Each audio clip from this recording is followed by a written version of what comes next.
Hola, ¿qué tal? Un saludo para todos. Vamos a empezar hablando de qué es importante saber. Esto a veces lo preguntan en los exámenes, no así puntual, pero preguntan cosas o preguntas que uno puede deducir de estos datos que yo les voy a dar. Resiste que el trauma vascular es más común en el escenario militar que en el trauma civil. De hecho, muchas de las cosas que hemos aprendido de trauma vascular las hemos aprendido heredadas o extrapoladas del trauma militar. Y las lesiones vasculares en el cuerpo, en la epidemiología se distribuyen más o menos así. El 25% son traumas vasculares del tórax, el otro 25% del abdomen y la pelvis, el 25% extremidades superiores, 20 inferiores y más o menos 10 del cuello. Entonces, si sumamos las extremidades superiores e inferiores, que es todo lo que tiene que ver con el trauma vascular periférico, estamos viendo que más o menos hoy vamos a estar hablando de de ser un poquito menos de la mitad de todos los traumas vasculares a los que nos vemos enfrentados. De estos, dos terceras partes de las lesiones de los miembros inferiores son distales. ¿Qué quiere decir eso? Que las arterias más frecuentemente lesionadas del miembro superior pues son la arteria radial, la cubital y la interósea. Y la tercera parte son traumas más proximales, que son la arteria braquial y en algunos casos la arteria axilar. Cuando nosotros entendemos desde dónde a dónde va el tramo vascular periférico y entendemos que el tramo vascular periférico en los miembros superiores va del surco del topectoral hacia distal, pues obviamente entonces está involucrada la arteria axilar. Y en los miembros inferiores va desde el ligamento inguinal hacia abajo, o sea, desde más o menos la arteria femoral común. En el miembro inferior, ¿cómo es la distribución? Pues la arteria más frecuentemente lesionada es la arteria femoral superficial. Algunas series de pacientes dicen que no, que es la poplitea, pero la constante es que en casi todas las series de pacientes la arteria femoral superficial sea la arteria más frecuentemente lesionada, seguida de la poplitea más o menos de un 20%, luego la arteria femoral común, que es 18%, y luego el segmento pues infrapopliteo, que es la arteria tibial posterior, el 12%, y la arteria tibial anterior, el 8%. Más o menos así está distribuida esta epidemiología. Esto lo traigo hoy ¿para qué? Pues para que más o menos entendamos cuáles son las arterias que más frecuentemente se lesionan en los miembros superiores e inferiores y pues por ahí derecho si está, lo preguntan o sale en alguno de los exámenes, pues hombre, bienvenido sea pues estos datos para que ustedes puedan sacar esa pregunta buena. En el título de la charla les puse, ¿será que el trauma vascular lo olvidamos cuando nos enfrentamos a un paciente politraumatizado? Y yo creo que en ocasiones sí, y nos dejamos llevar o nos dejamos alarmar mucho por otro montón de lesiones y se nos olvida que al paciente hay que hablar en un contexto global. Y voy a presentar dos casitos clínicos muy rápidamente como para que nos demos cuenta que esto nos puede pasar a todos y que hay veces que se nos escapan cosas que no se nos deberían escapar. Yo aquí en este punto, las siguientes 5 diapositivas no las hice yo, y aquí le tengo que agradecer a los internos de la Universidad Javeriana, especialmente a Cristóbal, que fue el que hizo estas diapositivas, y pues yo me tomé el atrevimiento de traerlas aquí, estas 5 diapositivas, que es un caso clínico que se presentó, para que entendamos un poquitico qué nos puede pasar. Entonces resulta que este es un hombre de 34 años que recibió múltiples heridas por proyectil de arma de fuego en los miembros superiores, en el tórax, en el abdomen y los miembros inferiores. Cuando en el servicio de urgencia le hacen la valoración primaria, encuentran pues que el paciente está, digamos que relativamente bien de su parte neurológica y respiratoria, que tiene unas heridas en el tórax y en el abdomen y que tiene un estado de choque.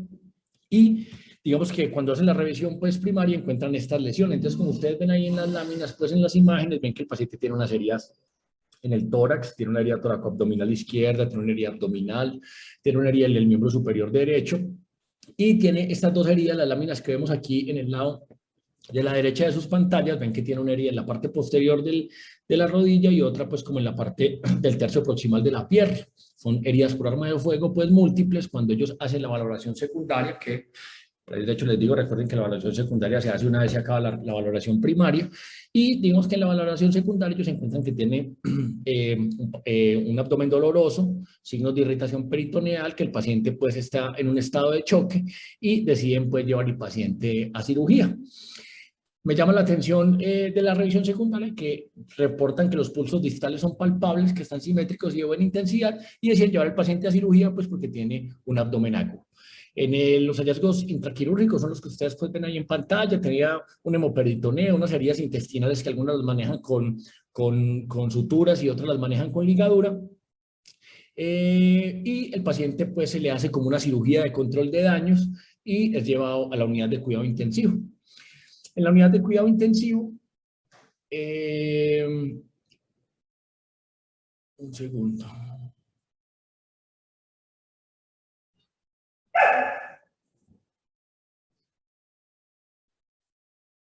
En la unidad de cuidado intensivo, el paciente no mejora, digamos que no va bien,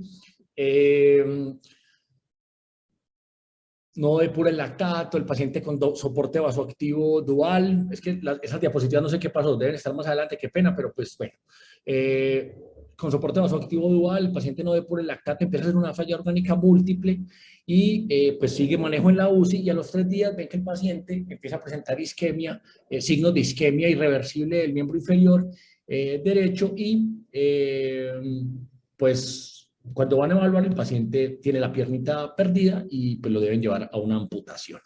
Entonces, este primer caso, uno le queda la duda, hombre, ¿qué pasó? Fue bien manejado, se le hizo una revisión primaria, se le hizo una revisión secundaria, se llevó el paciente a cirugía y se les olvidó de pronto evaluar el resto de las heridas que tenía el paciente. Existe una cosa en la valoración de los pacientes, es la revisión terciaria, que la revisión terciaria generalmente se hace en todos los pacientes víctimas de trauma a las 24 horas.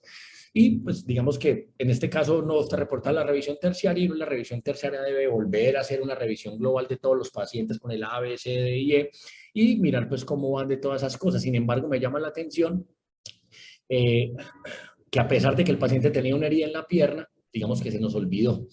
Esto puede pasar en muchas partes, seguro pasa en muchas partes. ¿Por qué? Porque el paciente tenía un montón de heridas en todo lado y nos encargamos de salvarle la vida al paciente, pero se nos olvidó que después de salvarle la vida al paciente hay que hacer algunas otras cosas con respecto a las lesiones en las extremidades. Aquí les voy a traer otro casito, que es un paciente de 22 años que tuvo un accidente en moto, ingresa 1 hora después del accidente. Acuérdense de esa radiografía que hay ahí y el paciente llega al servicio de urgencias bajo los efectos del alcohol, somnoliento, con muchos raspones en la cara, en el tórax, en la pelvis, llega pues con muchos, muy herido, llega a un hospital de primer nivel, encuentran un abdomen distendido sin aparente dolor y ven una deformidad en la rodilla derecha. Ellos tienen ahí forma de tomarle una radiografía y ven esa radiografía pues que el hombre tiene ahí y dicen, hombre, este paciente tiene una luxación de la rodilla, está muy raspado, ¿no? Vamos a reducirle esa rodilla y entonces eso hacen. Los médicos que lo están evaluando hacen un esfuerzo muy grande, leen en el libro cómo se reduce una rodilla, hacen una reducción de la rodilla y lo hacen muy bien y dicen, listo, con esto el paciente le mejoró parcialmente el dolor, el paciente estaba pues como muy alterado de su Glasgow por los efectos del alcohol, pero les dice, hombre, sí, a mí se me mejoró el dolor y dice, listo, remitámoslo para que lo vaya al ortopedista y que defina a ver qué más le van a hacer. Resulta que 12 horas después, esperando la remisión, el médico que llega a recibir el turno le dice, hombre, ese pie está frío, está todo cianótico. Cuando van y evalúan, al señor ya se le pasó pues como los efectos del alcohol y le dicen, hombre, ¿usted qué? El hombre ya no siente el pie, no tiene movilidad, no tiene sensibilidad, entonces estamos frente a una isquemia irreversible de la extremidad. Entonces, a este paciente posiblemente lo que haya que hacerle sea una amputación de su extremidad. Entonces, ¿en qué fallamos, hombre? ¿En qué fallamos en estos dos casos? A los dos casos los atendimos muy bien. Todas las personas que estuvieron atendiendo a estos pacientes hicieron todo lo posible para que al paciente le fuera perfectamente bien. De hecho, le salvaron la vida seguramente. Le descartaron lesiones que amenazaban la vida al segundo paciente y lo llevaron a su reducción de rodilla. Entonces, hombre, hicieron las cosas bien, pero ¿en qué fallamos? Fallamos en hacer un diagnóstico de una lesión vascular. ¿Y por qué fallamos en hacer un diagnóstico de una lesión vascular? Hombre, por desconocimiento de la epidemiología, seguramente. Seguramente si los doctores que valoraron al paciente con la luxación posterior de rodillas hubieran dado cuenta que eso es una lesión con una muy alta probabilidad de una lesión vascular y hubieran estado más pendientes de eso. Posiblemente los médicos que valoraron el primer paciente, si hubieran conocido la epidemiología, hubieran dicho, hombre, uno con una lesión que entra en la fosa popltea o en la región posterior de la rodilla y sale abajo, tiene una muy alta probabilidad de tener una lesión de la vascular y hubieran hecho un poquitico más esfuerzo por diagnosticarla. Por desconocimiento de lo que buscan en el examen físico, claro, a veces nos quedamos solo con los pulsos o como el paciente está agitado con edema de la extremidad, decimos, no, hombre, los pulsos son muy difíciles y nos quedamos solo con eso, con que el paciente no tiene el pie morado y desconocemos que hay otro montón de cosas al examen físico que nosotros podemos buscar para enfocar un poquitico mejor a estos pacientes o por desconocimiento de las ayudas diagnósticas con las que cuento. Y a veces decimos, no, es que pues para diagnosticar una enfermedad, una lesión vascular yo necesito tener un tomógrafo, necesito tener X cosas y pues la verdad es que de pronto no es necesario tantas cosas. Entonces con los próximos 10 minutos de esta charla yo voy a intentar que no fallemos más en esto. Entonces hablemos primero de cuál es el algoritmo de manejo para un paciente con trauma vascular. Entonces definitivamente pues los pacientes que están hemodinámicamente inestables deben ser llevados a cirugía si usted está seguro que lo tiene inestable es una lesión vascular. Eso es parcialmente cierto y digamos que en los centros de alto volumen de trauma posiblemente nosotros los pacientes inestables también los llevemos a una imagen diagnóstica para poder planear nuestro procedimiento, pero con fines didácticos de esta charla digamos que los pacientes hemodinámicamente inestables deben ir todos a cirugía. Eso pues por si lo preguntan en un examen, pues hombre, cirugía. Pero los pacientes hemodinámicamente estables nosotros debemos ir a buscar los signos de lesión vascular, los signos de certeza, o los signos de duda, que son signos duros y blandos, o si el paciente no tiene signos de certeza. Y ustedes ven ahí que si el paciente tiene signos de certeza de lesión vascular, pues él debe ir a un procedimiento. Si el paciente tiene signos de duda, se le deben hacer otros estudios. En este caso aquí, en esta guía nos recomiendan el índice tobillo-brazo y basándonos en el índice tobillo-brazo, pues definir si el paciente requiere o no una imagen. Y si el paciente no tiene signos de lesión vascular, pero el paciente aparte no tiene un trauma penetrante, no tiene signos de alta energía o no tiene lesiones que se asocien mucho con lesión vascular, se puede dar de alta, pero miremos, por ejemplo, el paciente de la rodilla que tenía una lesión que se asocia pues con lesión vascular, entonces ese paciente debimos haber ido un poquitico más allá. Entonces, vamos a hablar de un poquitico de todas estas cosas como para que a todos nos queden claro y vamos a ver cómo hacemos el diagnóstico pues, de lesión vascular. Entonces, aquí tenemos, lo primero es que buscamos en el examen físico. Entonces, hombre, al paciente hay que buscarle los signos de certeza. Entonces, el paciente que está echando un chorro de sangre pues por el hueco que tiene, eso a nadie le cabe duda que eso es una lesión vascular. El paciente que tiene un hematoma expansible, el paciente que yo le pongo la manito y se siente el frémito, un paciente que yo le pongo el estetoscopio diciendo siento un soplo, posiblemente tenga una lesión vascular o que tenga signos isquémicos. Sin embargo, los signos isquémicos, los de estos pacientes ya eran irreversibles, pero los signos isquémicos iniciales, pues que son dolor, frialdad y cianosis, posiblemente pues los podamos ver en la fase inicial de estos pacientes. O los signos de sospecha o signos blandos, entonces signos o historia de haber tenido hemorragia, un hematoma importante que no está expansivo, que tenga los pulsos disminuidos, que tenga un déficit de un nervio periférico, o sea, que tenga el pie caído o que tenga la mano en garra, que tenga algún nervio periférico lesionado, es un signo pues, de sospecha de lesión vascular, una hipotensión de causa no clara y lesiones de alta asociación pues, con trauma. Hay otro signo blando que digamos que se ha ido introduciendo últimamente y es si el paciente requirió el uso de un torniquete previo a la llegada al servicio de urgencias y aprovecho para recordarles pues, que en el ambiente prehospitalario la mejor forma de salvar una vida en un paciente víctima de trauma vascular periférico es poniéndole un torniquete de la manera adecuada. Bueno, entonces el examen físico, una sensibilidad del 92 y una especificidad del 95%, pero resulta que el examen físico combinado con el índice de presión arterial o el índice tobillo-brazo es altamente confiable.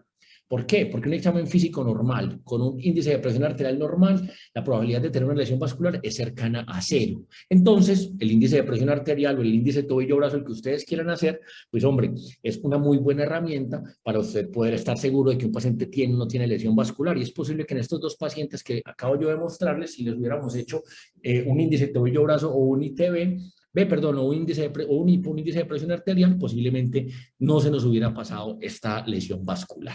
Entonces hablemos un poquitico de qué es el IPA y de qué es el ITB. Entonces el IPA es el índice de presión arterial, que es usted toma la presión arterial sistólica en la extremidad enferma, sea el brazo o sea la pierna, y luego la toma en la extremidad sana y divide la enferma sobre la sana, y eso debe dar 1 o más. Si da menor a 1, es un IPA positivo, o digamos que el paciente tiene una alta lesión, una sospecha de lesión vascular, y el ITB es tomar la presión en el tobillo y tomar la presión en el brazo.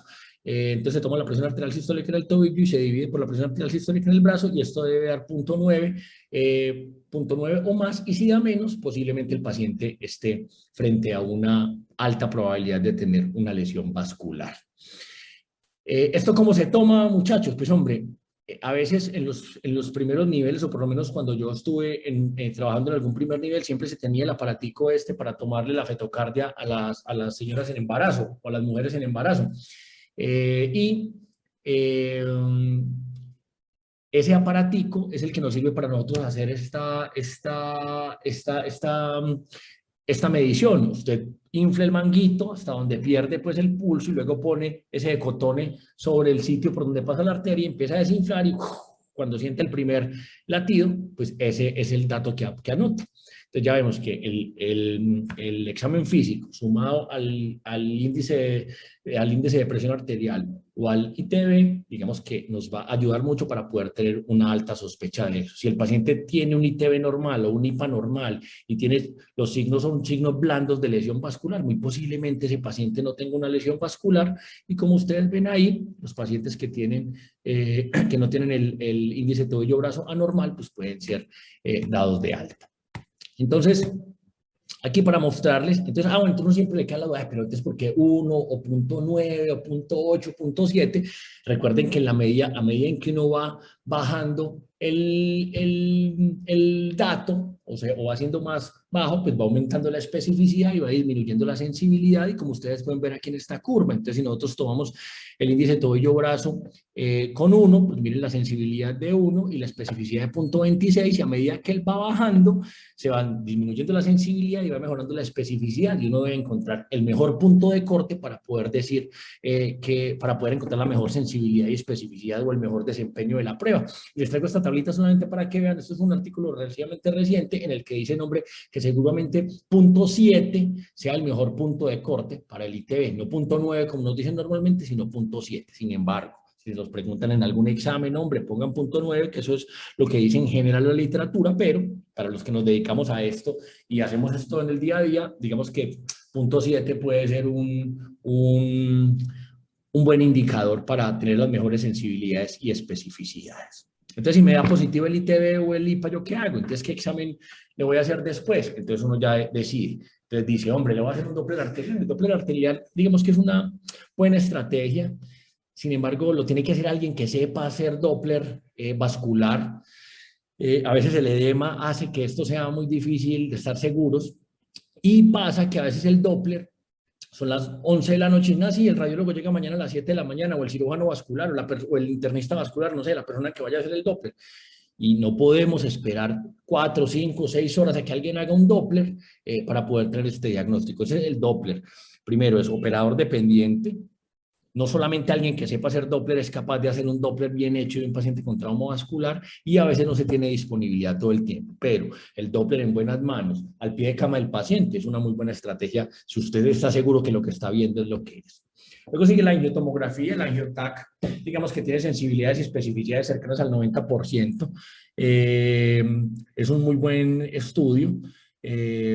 Muestra todo el árbol arterial y usted pues ahí diagnostica si el paciente tiene o no tiene una lesión vascular, y digamos que a mi modo de ver es el estudio de elección para diagnosticar las lesiones vasculares. Entonces, con algunas excepciones, pero pues si ante una pregunta en un examen pues de que cuál es el estudio de elección para el diagnóstico de lesiones vasculares, la angiotomografía, y en la vida real es lo mismo. A la gente que trabaja pues en un servicio de urgencia, yo creo que si usted tiene angiotomografía, la tomografía es el estudio de elección pues para hacer el diagnóstico de estas enfermedades. Y la arteriografía, digamos que es un procedimiento que es invasivo, que utiliza pues medio de contraste y radiación como la angiotac, pero requiere pues de un entrenamiento especial, de una sala especial, y también puede retardar el diagnóstico. La arteriografía tiene una ventaja sobre los otros dos, es que usted puede hacer un manejo en ese mismo momento del trauma vascular. Sin embargo, y eso no es, digamos, que el tema de esta charla, el manejo endovascular del trauma periférico se está construyendo apenas el conocimiento respecto a eso, y entonces en este caso no voy a hablar mucho de la arteriografía, y quiero como reforzar que la angiotomografía es como el mejor estudio para realizar pues este diagnóstico.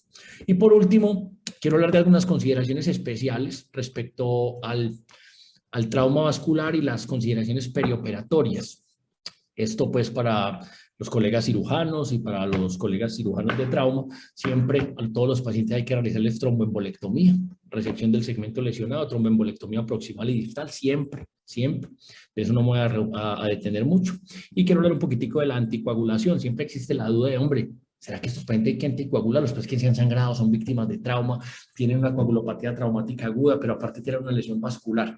Como usted a estos pacientes les hace un control proximal y distal y pone clanes vasculares, lo mejor es darle anticoagulación sistémica a estos pacientes. Digamos que hay alguna evidencia que muestra, como les voy a mostrar aquí, que la anticoagulación sistémica no aumenta las tasas de sangrado o el riesgo de sangrado y sí mejora la permeabilidad primaria de las anastomosis o de los injertos que nosotros pongamos. Vemos aquí cómo pues los pacientes que fueron reparados con anticoagulación sistémica tienen una permeabilidad del 92% y los pacientes que fueron revascularizados y no se utilizó anticoagulación sistémica tienen una permeabilidad solo del 84.6%. Y miren aquí en las regresiones logísticas, pues, para las complicaciones de sangrado, miren en la tablita de la derecha, como la P, pues, es una P que no es estadísticamente significativa, digamos que no se convierte en un factor de riesgo. Y para la permeabilidad, digamos que para la permeabilidad del reparo que usted haga, miren cómo la anticoagulación sistémica sí tiene un valor estadísticamente significativo para la permeabilidad primaria de estos pacientes. Entonces la recomendación, hombre, es darle anticoagulación sistémica a todos los pacientes víctimas de trauma que yo llevo pues a un reparo vascular. Y por último, hablar de las fasciotomías, que siempre también es una duda, hombre, ¿a qué paciente le hago fasciotomías? ¿A qué no? Entonces las fasciotomías a los pacientes, primero que tienen síndrome compartimental. ¿Qué es el síndrome compartimental? Pues los pacientes que tienen lesiones vasculares y aparte de eso tienen un dolor desproporcionado, tienen parestesias, dolor con estiramiento o movimiento pasivo de los músculos del compartimiento o que tienen un compartimiento tenso. Existen otras formas de diagnosticar el síndrome compartimental, que son viendo la presión adentro del compartimiento, pero pues digamos que ese no es el tema de esta charla y pues por eso voy simplemente a decir que fasciotomía es para los pacientes que tienen síndrome compartimental. Sin embargo, hay unos pacientes que tienen muy alto riesgo de tener un síndrome compartimental y en esos son los pacientes que nosotros tenemos que estar pendientes y decir, hombre, ¿será que le hacemos las fasciotomías de una vez? ¿Le hacemos unas fasciotomías profilácticas? Hombre, hay pacientes que tienen mucho riesgo. Entonces, ¿cuáles son esos pacientes? Los pacientes que tienen lesión combinada de arteria y vena poplitea. Los pacientes que tienen lesión combinada de arteria femoral superficial y arteria poplitea.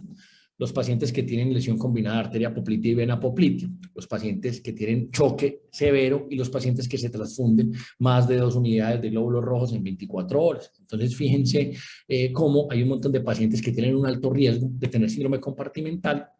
Y miren estos predictores, lo mismo que les venía diciendo, los predictores pues para usted tener un síndrome compartimental. Entonces los pacientes que tienen lesión de arteria y vena poplitea, esos pacientes creo que es un grupo especial y hay que pensar en hacerles unas fasciotomías. Los pacientes que llevan más de 4 horas del trauma de poplitea, un paciente que llega después de 4 horas y ojo, que puede llegar a las 2 horas, pero mientras lo pasaron, le hicieron el TAC, lo llevaron a la cirugía, le disecaron esa poplitea y le hicieron la anastomosis y entre el momento del trauma y el momento de retirar el clamp para reperfundir la pierna han pasado más de 4 horas, es posible que ese paciente se beneficie pues de hacerle unas fasciotomías.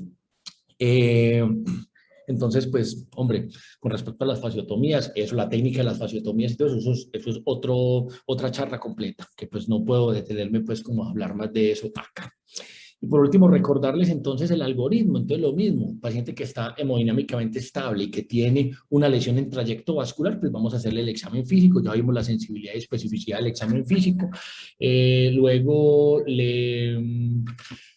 Luego, si tiene signos duros, pues sabemos que el paciente debe ir a un procedimiento. Si tiene signos blandos o de duda, le hacemos un ITB o le hacemos un IPA. Ya sabemos cómo se hace eso y cuáles son los puntos de corte. Y si eso me da positivo, pues llevo al paciente una imagen. ¿A qué imagen? Mi recomendación es que sea una tomografía para poder decidir qué hacer con el paciente. Y si el paciente tiene un ITB o un IPA normal y no tiene no tiene signos de certeza de lesión vascular, es muy poco probable que ese paciente tenga una lesión vascular. Ya con eso entendimos pues un poquitico este algoritmo. Esto es lo que yo les quería decir con respecto al tramo vascular periférico.